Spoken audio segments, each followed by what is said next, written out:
La médiation n'est pas un nouveau concept.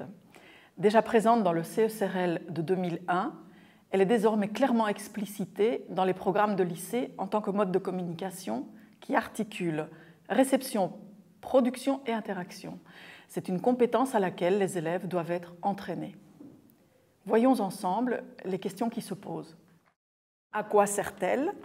Elle a pour objectif de faciliter l'accès au sens en levant les obstacles à la compréhension d'un texte ou à l'interaction entre des individus. Quels peuvent être ces obstacles ? Ils peuvent être d'ordre culturel ou linguistique, voire les deux. Par exemple, en chinois, une des expressions courantes pour se saluer, 吃饭了吗, signifie littéralement « as-tu mangé ?»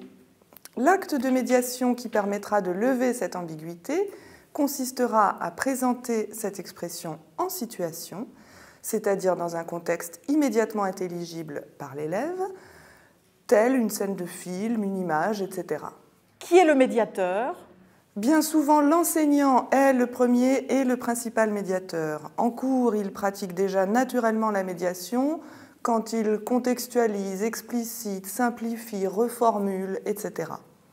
Cependant, les élèves doivent également s'emparer de ce rôle, chaque fois que cela est possible, afin de devenir eux-mêmes des médiateurs compétents. La médiation peut être de 3 ordres. La médiation de texte, à partir de supports de toute nature, texte, graphique, images, audio, vidéo. La médiation de concept, au sein d'un groupe pour une activité collaborative. Et la médiation de la communication, entre individus, ou dans un groupe pluriculturel. Quelles sont les activités et les stratégies de médiation ?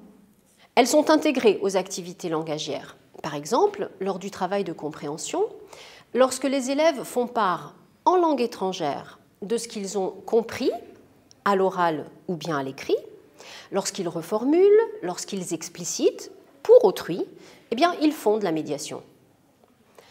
La médiation doit ainsi faire l'objet d'un entraînement régulier. Un tableau de descripteur lui est dédié et il est organisé autour de 5 entrées qui donnent des pistes pour la pratique en classe. Nous avons mis l'accent sur des activités de médiation intralinguistique, c'est-à-dire au sein d'une même langue. Mais 2 autres types de médiation sont possibles. La médiation entre langues et la médiation culturelle. Premier exemple. Les élèves créent un audioguide pour amuser dans une ou plusieurs langues.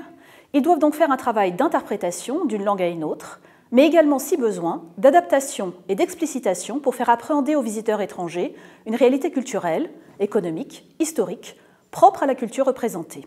Deuxième exemple.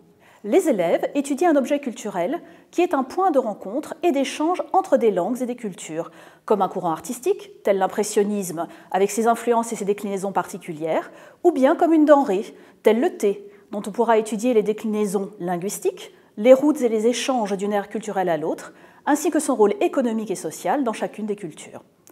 Signalons que les nouveaux programmes invitent les enseignants du cycle terminal à travailler une séquence en interlangue.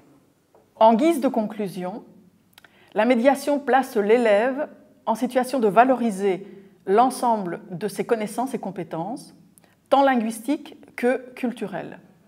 Ainsi, il agit en acteur social, créant des passerelles pour construire et transmettre du sens.